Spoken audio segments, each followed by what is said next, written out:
Welcome to CinemaKC. I'm Erin McGrain, your host. Tonight, Tipping Point by Megan Flynn. To Spring by Aaron Zimmerman.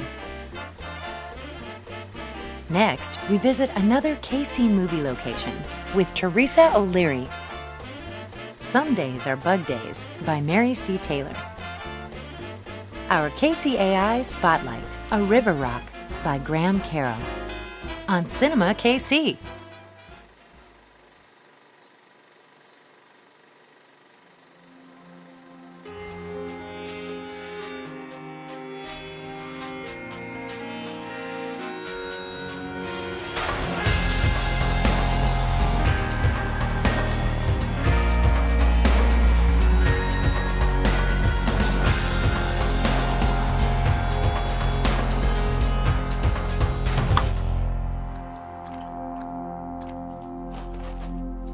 Sophie.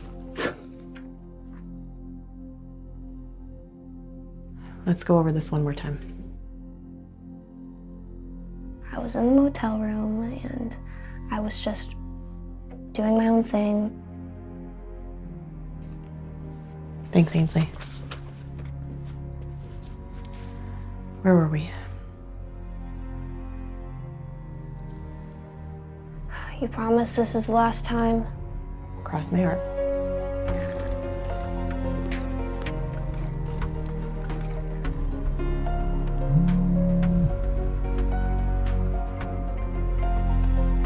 Then he came. Do you really think she's ready? The only time you know they're ready is when they're on the stand.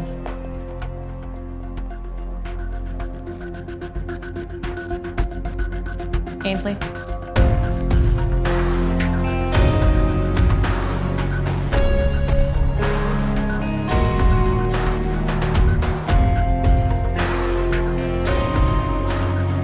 All rise. The Honorable Judge Luke Hall now presiding over Docket 114.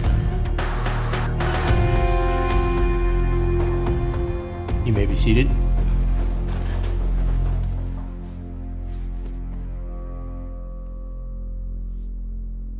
Sophie, do you see the man in the courtroom today?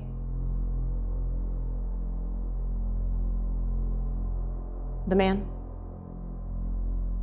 The man?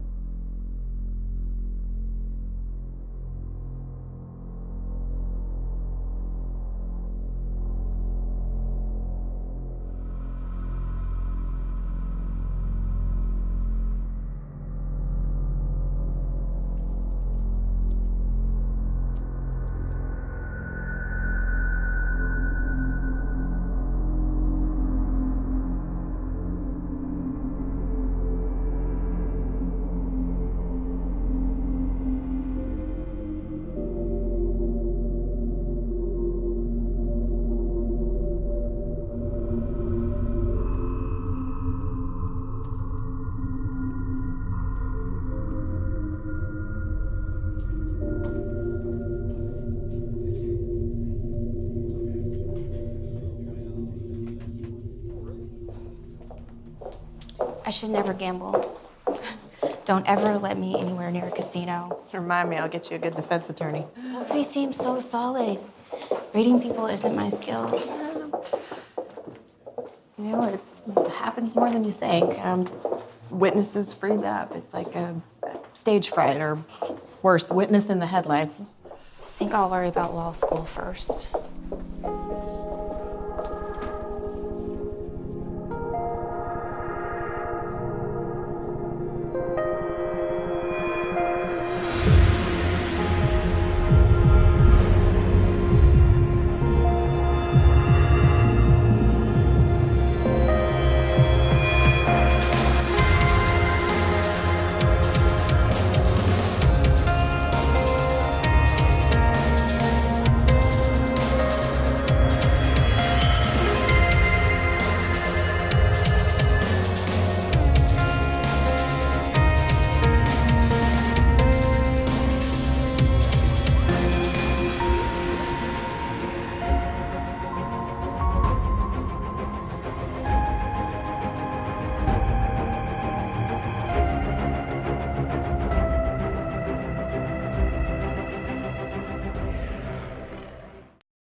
My grandma is a character, is a character, a very strong character still in my life. It will continue.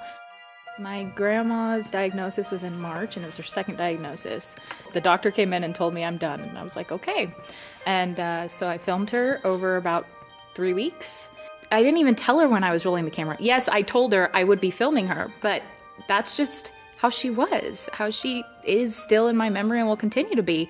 And she was gone within the month, but I sat on the footage for a while. And then I saw this opportunity and I was like, I need to do something with it, because that was one thing she said when I started filming her. She's like, well, my story is not important. And I was like, yes, it is. Everyone's story is important and I want to get this out of you. And she said, fine, then you have to make me a movie star. This is my film, To Spring. It's about Mary Suzanne Schneider, one of the great beacons of life in my life. But see there, my roses are coming back. Yeah, they are. Big time. Big time they're coming. They're going to be so pretty. I hope you guys enjoy them. They don't smell, which is a crime, Yeah, it's kind of weird. but they are pretty. And Oh, last, yeah, your tree's budding out big time. oh good. And the roses down here, are they coming?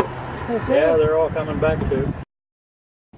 went to a wedding as a bridesmaid because my mother and the bride's mother arranged it. I really didn't know the girl very well. Johnny Bolin took his shine to me at that wedding too, but I just didn't, you know, you have a feeling about a kid or about a guy, and it just wasn't there, but it popped up with little old Carl. So there you go. What are we gonna do? 4 months we got engaged. We were engaged 11 months. So it was over a year, but I said I should have had a clue. The next day was Sunday. He took me to a ball game. I said I should have thought better at that point. Because the whole rest of my life he was going to a ball game. And that's how it started. I got that one trip to Carolyn's when she lived in Germany. And we went to Paris, and we went to the Louvre, which should take you 3 months to go through if you looked at everything. And Robbie and Carl did it in 15 minutes. Oh, and guess what? What? Wild Times. In Paris, at night they gave you the choice to go see the lights or go to the strip club on the Champs-Elysees. And Robbie and Carl and I went to the strip club. It was fun. At one point, well, it was all red, painted red. But at one point, I don't know how Rob reacted. He never said a word. But they had a fountain. I thought, well, how clever. A fountain of naked girls. Go, up, and with water flowing up. There was the fountain. But it didn't offend me. I've seen naked people before, like in the bathtub and stuff. But you know what I thought when I saw those girls, though? I thought, what is your mother thinking? Maybe they got raunchy mothers. She might be the manager of the joint. Yeah. Yeah. I think you're weird because I don't remember any of it. You don't remember the Folie Bergère? Good. Maybe I'll be a stripper in my next life. Who knows? You could be a stripper now.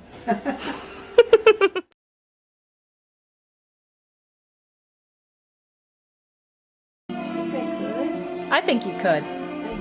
That's fine.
Okay, I want to say that my one big accomplishment in life has been my family, my kids, my grandkids. They're all so great. They all turned out so well. And they're going to solve the world's problems because they got so much brain power in all those kids. Because of you. No. No, well, I tried to keep them safe. That was my whole thing, safety. I'm counting on all you kids with the brains to fix this world. Because if I leave it soon, I'm leaving it in a terrible mess. And I want you guys to fix it, because you've got the brains. We will.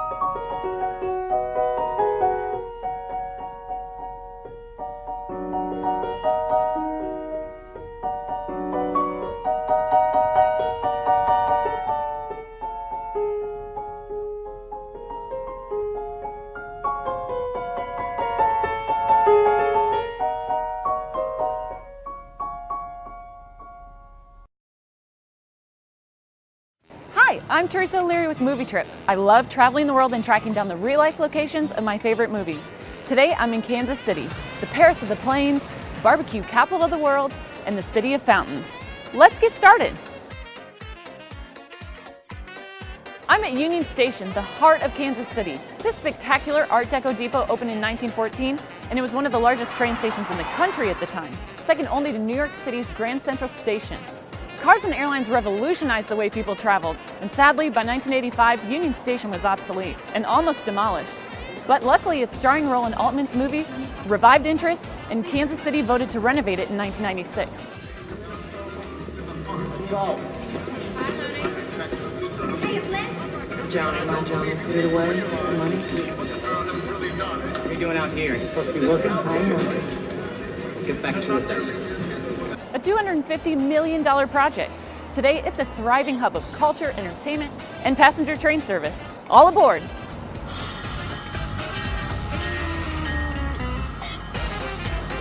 Just across the street is one of the city's most prominent landmarks, the Liberty Memorial at the National World War I Museum. Standing almost 300 feet tall, it can be seen for miles.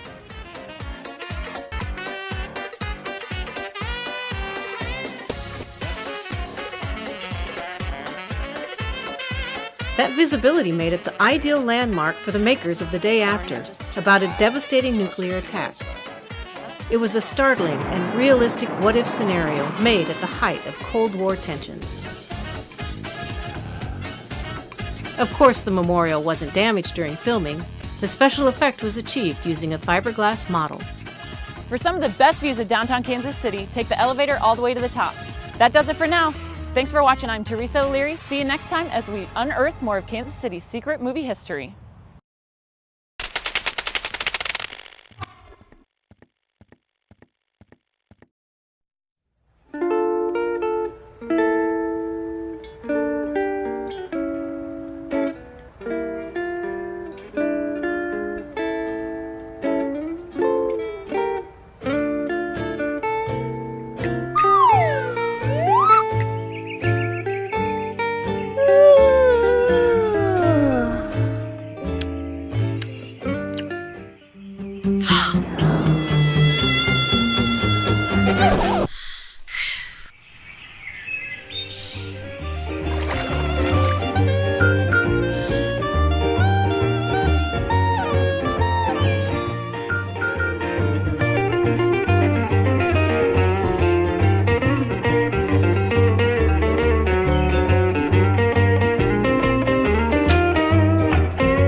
River Rock began as a way for me to make a movie without using actors. So I kind of jokingly thought, I'd rather make a movie about a rock. It's really about people being able to sort of choose their own destiny or being able to affect the way that their life is moving. So when I first started making movies, they were usually just little simple stop motion animations. So for this movie, I really wanted it to be as expressive as I could. I wanted to sort of show my interest in, magic of the mundane, as well as things technically, just things like stop motion or the use of light, the flickering of a candle. So being able to bring all those things together was a really exciting part of the process. My name's Graham Carroll, and my movie is A River Rock.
Where did you come from?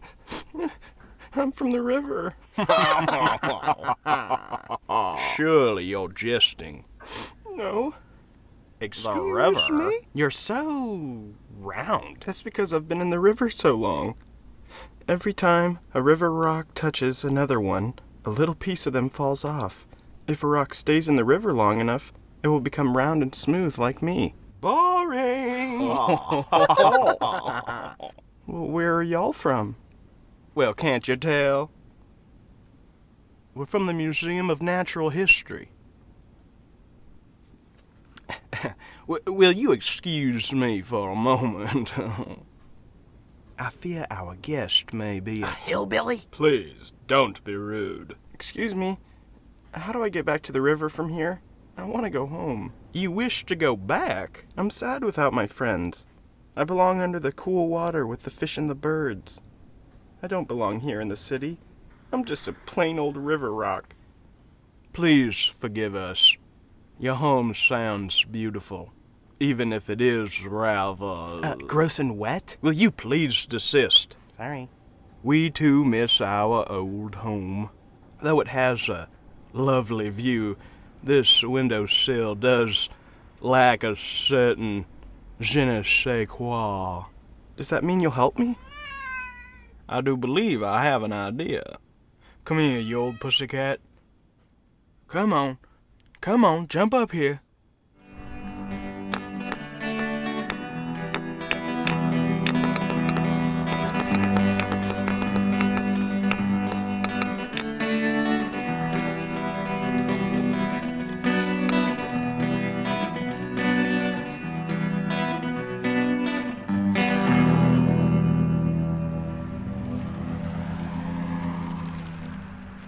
Excuse me.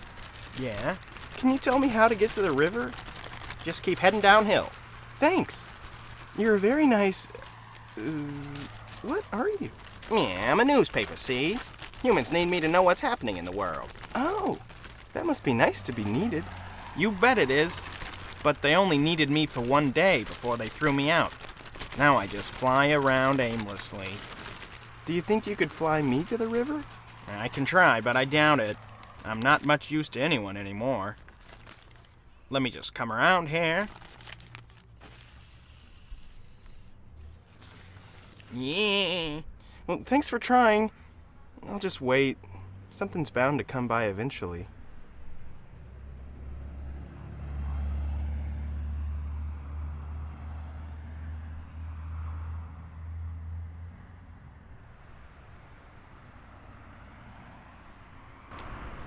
I mean, I don't know, like, maybe, like, get some dinner or, like, go on a walk or, like, have a picnic. I don't know.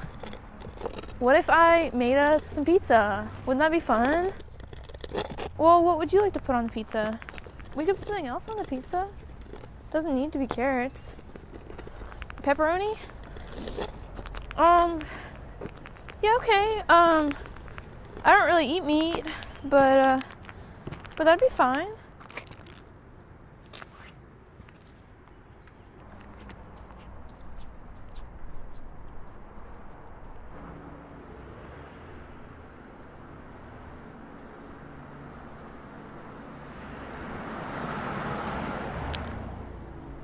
Hi, how are you?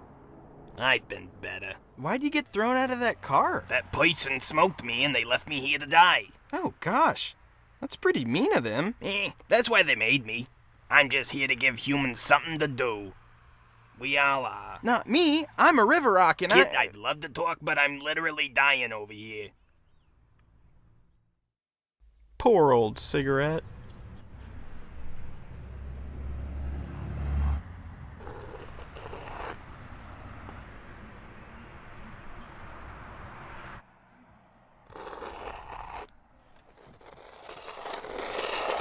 Who are you? Me? I'm just an old wandering rock. Can you teach me how to move like that? Sorry, kid, it's not really something you can teach. Well, then how'd you learn it? I used to be like you. I was lost and I wanted to go home. I was helpless. I was just waiting for some big rain to come and wash me down into a storm drain. Once I learned how to move around on my own, I left. On my travels, I've learned that rocks like us don't have much use to humans, so I decided to give myself a purpose. See, the reason why humans are so powerful is because they don't wait for the world to move them. Thanks for the advice. When the time comes for you to go back to your river, you'll know.